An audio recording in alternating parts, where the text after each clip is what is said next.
In theaters now is the new Indian dramatic action thriller Haram Hara from director Gnanasagar Dwaraka. Had to read it because I didn't want to disrespect. And starring as the hero of this film, Sudheer Babu Posani as a character named Subramanyam. Sorry about that, Subramanyam. And basically, the deal goes a little something like this: a small village, rural Indian village, overrun by bad guys. A local gangster criminal type has his thugs basically shaking everybody down for their money, stealing all their land, and basically ruling with an iron fist. Anybody who dares stand up to them or not follow their rule or not pay the piper gets beaten senseless, if not killed.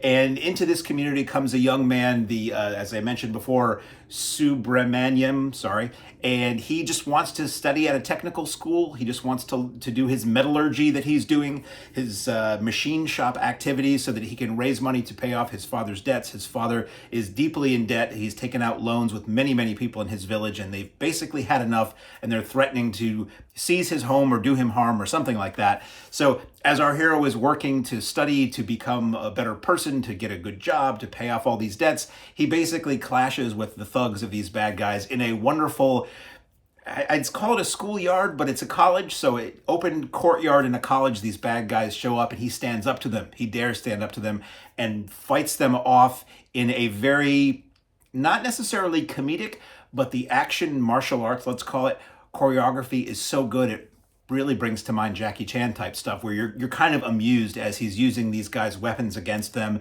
their own weapons against them, and using using the body of one guy to beat up another guy and all kinds of stuff. So basically, I'm not going to tell you the whole story because it's an Indian film, so they're long to our Western sensibilities. It's 2 hours. What do we have here? This is 2 hours and 34 minutes. So 2.5 hours. These movies almost never feel long to me, I will say that.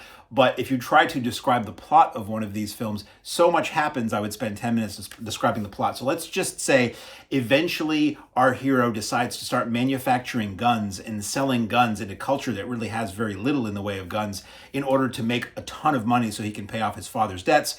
And it enters into it doesn't enter into a really interesting arena that I thought it would.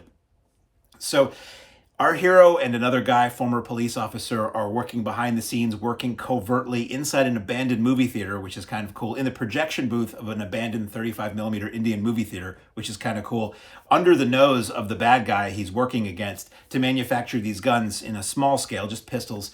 And as his operation gets more and more popular, it expands to a larger facility where he's basically a gun manufacturer, a gunsmith. There's actually a song at some point where the word gunsmith is used repeatedly in it.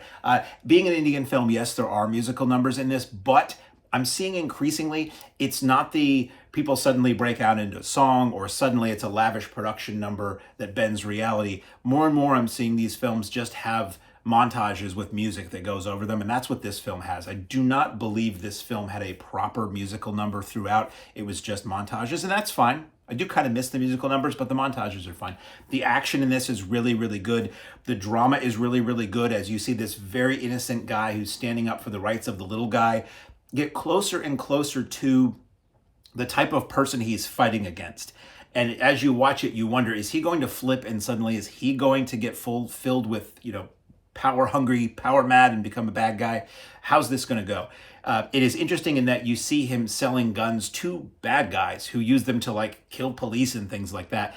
And I was surprised that the film, not to give anything away, but it never goes into self-analysis or the film or anybody in the film going, hold on now, you're trying to stand up for the good guys here and the downtrodden here, but you're arming the bad guys who are keeping them downtrodden. That's not really addressed, but otherwise I found this film very entertaining. The action, when it comes, it takes a little while to kick into gear and it takes a little longer than usual to get to the action. And it's not nonstop action. That actually gets boring. But there are enough regular action scenes that are so well choreographed and so well shot and performed. Plenty of slow motion Indian machismo on display with a little wind in the hair. Don't worry about that.